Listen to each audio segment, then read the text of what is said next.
Welcome. I am Margaret Krantz in the Levitt Career Center, and today I'm going to be providing tips on job search and networking.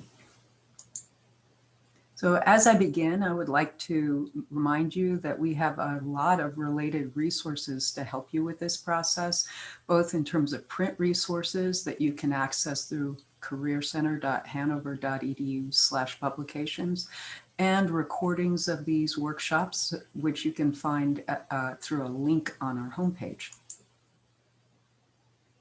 And it's important to remember that job search is a process, not something where you can just search idly on the web or surf as you are also being distracted by texting or a show that you're trying to catch up on, or articles that you're reading for class.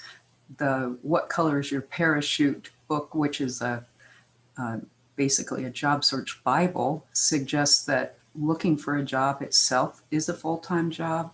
It takes energy and attention and time. And so I tend to think that the mental attitude that you should have as you approach your job search is more to be prepared for a marathon rather than a sprint. There are a few things that you can do before you actually begin your search in earnest that will help to make the process smoother for you and more effective. So first of all, clarify your goal. What is it that you're looking for as you're searching for a job? If you focus, you're more likely to make a dent in the job market. So I have a couple of metaphors to help you think through that.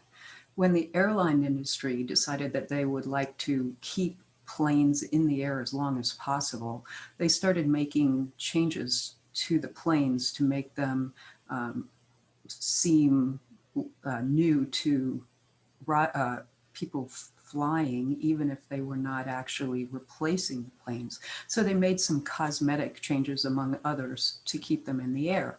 They started reupholstering the seats, replacing the carpet in the aisles. And when they first started to do that, they were kind of mystified by what they found underneath that carpeting in the aisles. It turned out that there were these dents or pock marks in the aisles, and they couldn't figure out what might have made those indentations in metal. And so what they did was to discover that women's high-heeled shoes were causing those dents. Because while women statistically weigh less than men, if they focus all of their weight on a small surface area, the heel of their shoe, they can make a dent.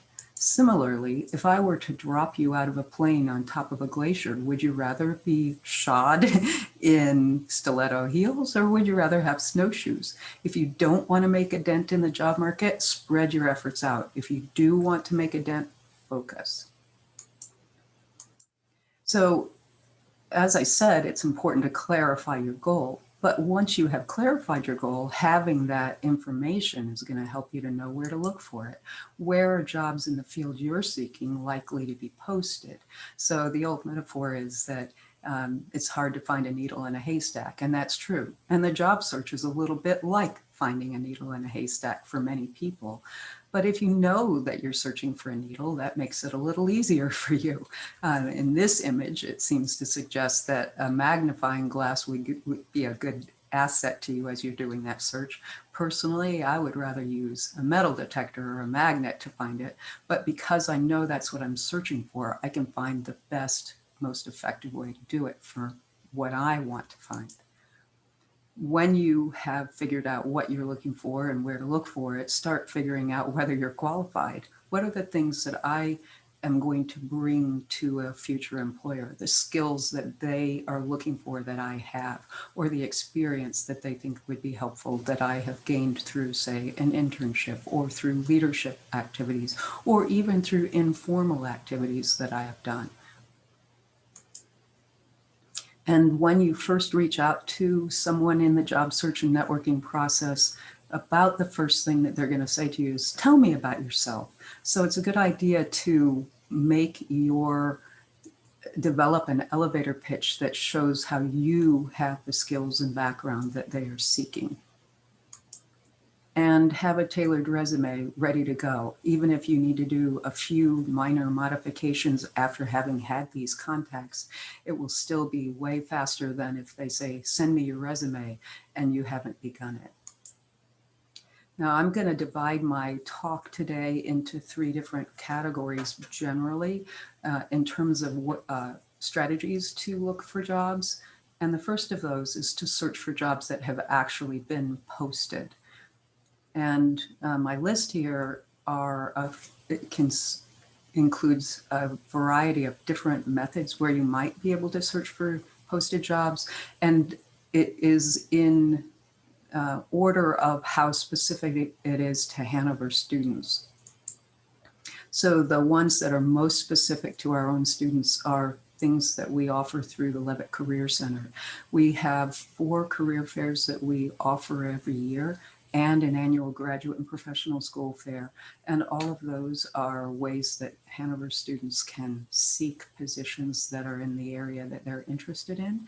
And we also have on-campus recruiters who come regularly to recruit for different positions. For example, this month we have opportunities at the Indiana State Fair, at Bradford Woods and English and Park, and those happen throughout the year, so that if you're interested in working or entering graduate school at IU, optometry, and we just have a host of those kinds of opportunities. We post all of our career fairs, events, and job interviews through Handshake.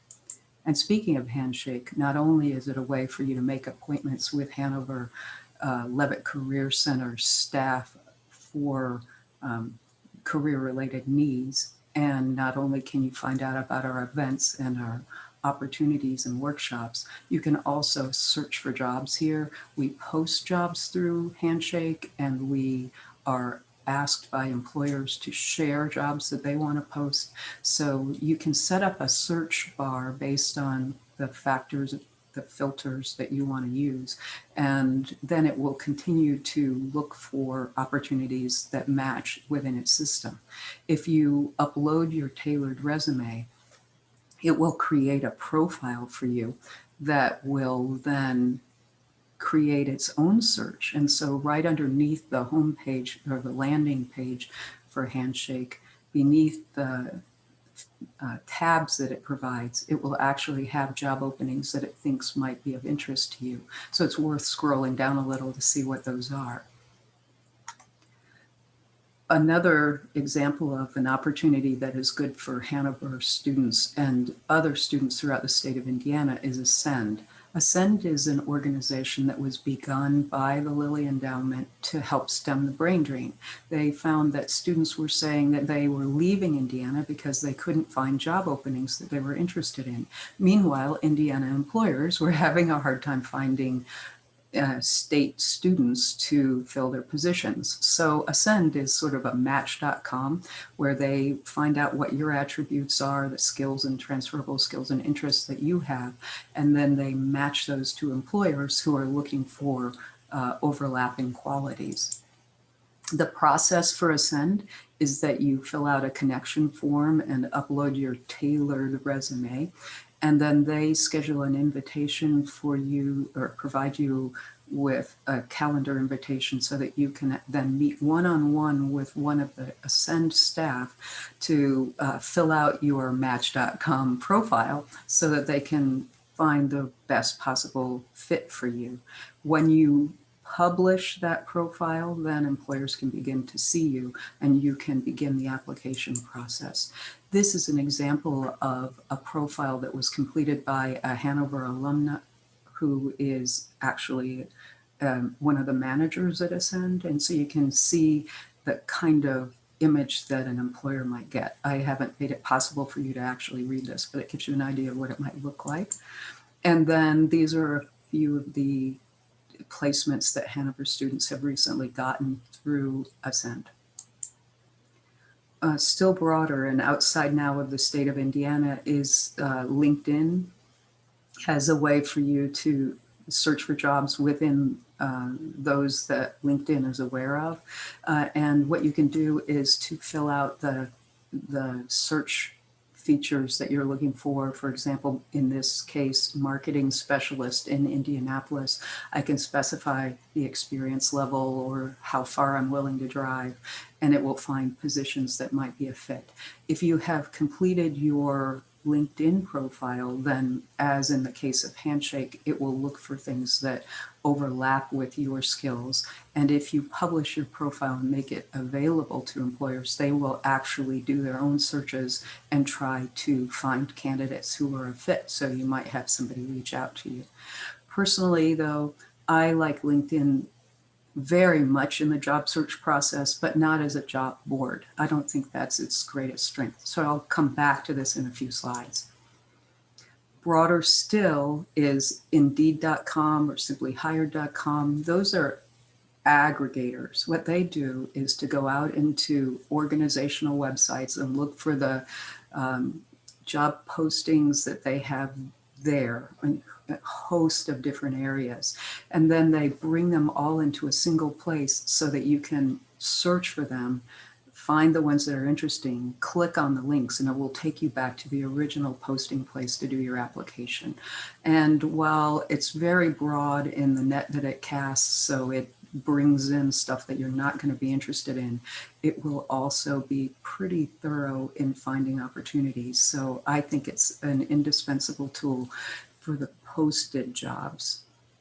And so I wanted to say another word about the postings. You will also be able to find job openings through different industries depending on what you're interested in. So you should be looking for those national associations or local chapters of the fields that you're interested in, because they will have postings there. There are some that are specific to different fields. For example, one of my favorites for the not-for-profit sector is the Indy Not-for-Profit News. And you want to look for postings more broadly than these things that I've just suggested. But all of them have in common that they're posting what an employer is willing to search for very broadly, knowing that they might get a lot of candidates and some that they're not going to be interested in. You're kind of victim to the things that they have posted, and you don't want to limit your access to just the things that meet those characteristics. So I am a fan, if you have the time and the focus, to flip your search. Instead of looking for posted jobs, you search for the employers where you most would like to work. And that's it's a step-by-step process. It's a strategy that will open up new opportunities for you. So here's what it takes to do that. I vote that you start by going to yellowpages.com. That is a place where people, organizations, businesses are wanting to be found by potential clients or customers through a service that they provide. For example, let's say that you wanted to work in software engineering. Well, if you know what geographical location you're interested in, then you would go to yellowpages.com and just simply say software or software engineer, try variations on those search terms in the geographical area of interest to you. So software engineering, Indianapolis. That will come up with a complete list of all the places that want to be found by providing software engineering.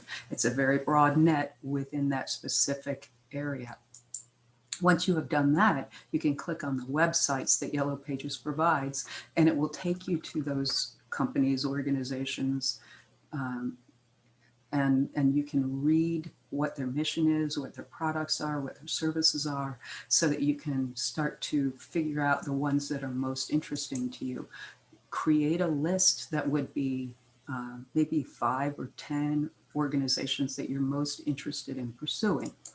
At that point, you go to LinkedIn and you start using it for the behind the scenes information that it's so fantastic to help with. For example, you can look up, let's say that one of the software engineering firms that you found in Indianapolis is Acme Software. So you look them up on LinkedIn and you read their description about themselves, and you can see all the employees that they have who are connected on LinkedIn. That's a great method for some industries, and I have to admit to you that other industries seem not to use LinkedIn as heavily, but it's always the starting point for a go-to to do your research. So you're looking up the employees who are on LinkedIn, and you can learn a lot through clicking on them. You can find out what their career ladder is, what position were they hired into at Acme Engineering. Was it an entry-level thing that came right after college, or was it something where they had to get a couple years experience before Acme was willing to consider them? Did they have internships? What were their majors in school? Are they still in that position, or did they move beyond it? All of those are questions that you can get answers to through LinkedIn that will be very helpful to you. It will also help you to know if you have anybody in common with Acme Engineering. Do you have any, what LinkedIn calls first degree contacts, people who are actually working there? Or do you have a second degree contact where you might be connected with me and I might be connected to somebody at Acme? Those are things that will help you to know how to reach out for this next step, which is that you want to, if possible, contact somebody there who can help you to find out what a qualified applicant looks like. What kinds of skills and background do they have? Do they have any positions that are open right now? Would they be willing to keep an ear to the ground so that when an opening comes up, they can let you know about it? All of that is called flipping your search, where you decide where you want to work and then you start trying to figure out how you can do it. We had a student a few years ago who had worked as an intern at Hardy Lake in wildlife rehabilitation, and he wanted very much to work for the state Department of Natural Resources. He ended up creating the background that he thought was going to be most valuable and interacting with hiring managers at DNR who created a position for him because he was so well qualified after following the advice of his leads and so enthusiastic, so clear about the ways that he was going to be an asset to DNR that they couldn't help but hire him. It's not always true that way, but it certainly is true that you can take your fate into your own hands through a process like this. So obviously I'm suggesting that you diversify your approach. You don't just go to electronic postings, you also balance that with direct interactions, including phone and Zoom or face-to-face. And the reason that you're doing all of that is because a lot of jobs are never posted online at all. They are handled through connections that the company or organization may have. And they don't want to post to the world and have 1,000 responses. They would rather find really qualified responses or applicants through channels that they know. And that's called the hidden job market. Estimates are that between 75 and 80% of jobs are never posted at all. And so I have an example of what that might look like. A few years ago, I did a panel of alumni on sales professionals. And one of the alumni came up to me afterwards and said, Margaret, just wanted to let you know that I have a next door neighbor who told me that he has a job in geology at his company, and I thought I would pass it on to you. And so I said, thank you. And I looked it up the next day, and there was no posting for that job opening or any other job opening at that company. So I contacted the alum and I said, hey, not able to find that information. Could you give me some details and tell me what qualifications, how to apply? He did. And we had a student who got the job. And not only that, but a couple of years later, he told me, hey, I'm on my way to an environmental disaster and I'm on the phone right now. Just wanted to let you know we're hiring again. And so I said, thank you. And I didn't ask for details. He was on his way to a disaster, but I looked it up online and you know the story.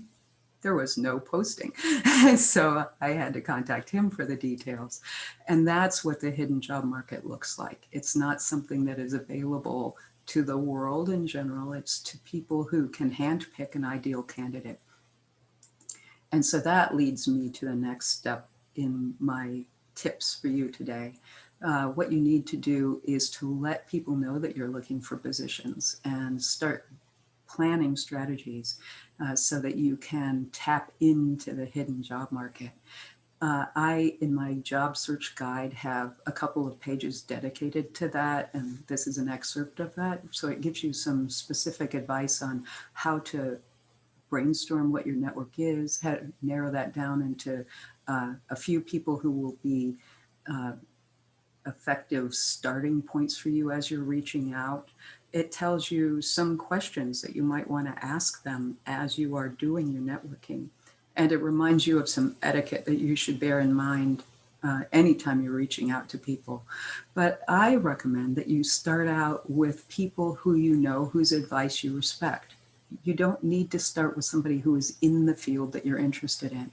When I was telling you about my contact who told me about the geology opening, he was at a sales professionals panel. He wasn't a geologist telling me about geology openings. And so you can see people are connected through all kinds of different venues that you might be surprised by. We have an alum who is on the board of trustees, who is an attorney in Indianapolis. He loves to network with students, and he tells me, don't just send me people interested in law, send me people from across the range of fields, because I'm going to be connected to everybody. So start with people you know whose advice you respect. They will be much more broadly connected than you would naturally expect. And then ask them for advice, or ask them for strategies or contact leads. Don't ask them for a job. The old adage is, if you want a job, ask for advice. If you want advice, ask for a job. So bear that in mind as you're making these contacts. And anytime you're reaching out to somebody, assume that they are going to have some questions for you about what your qualifications are and what your interests are, because they're filing that information away so that they can provide you with leads or pass your information on when the opportunity arises. Whenever you're doing anything that involves interacting with other people, you need to be aware of the etiquette that is sort of expected in that activity. And I recommend that you keep a log of all your contacts, because that way you can remember exactly when you spoke to them, who they were, how you reached them, what they suggested, who they contacted you, connected you with, and whether you followed up. All of that information is really important, because you're going to be circling back to them. While I'm on the topic of logs, that job search guide has a log worksheet in it. And if you go to careercenter.hanover.edu/publications, you can download a spreadsheet that can serve as a model for the log that you might want to use. You always want to thank your contacts in writing. Don't just say thanks at the end of the phone call. Write them a thank you note, because that helps to sort of put an exclamation point in your expression of appreciation. And if you want to gratify somebody, follow their advice. They have given you this time, and knowing that the time was worth spending is really made clear to them by your following through. When you have reached out to their friend Bob Smith, let them know. Thank you so much for that connection with Bob Smith. He was really a help in tailoring my resume so that it's ready to go when an opening comes up. All of those are tips that I suggest you follow as you're working with a network. I just wanted to remind you of resources that we provide so that you can know how to access them. These are updated every year and made current so that you can use them at whatever stage you need them. Hanover's Levitt Career Center is available both for current students and for alumni free of charge. And here are some ways that we can help you in your job search process. As I said, we post our events and our jobs through Handshake, and we have staff who can help you plan your own job search strategies. We provide networking leads and alumni contacts. We offer mock interviews when you get to the stage where you would benefit from that. We have a mentoring program, which is sort of ongoing alumni contacts, called Coach, and we do resume and cover letter critiques. So thanks so much for listening to my presentation today, and I wish you the best of luck in your search.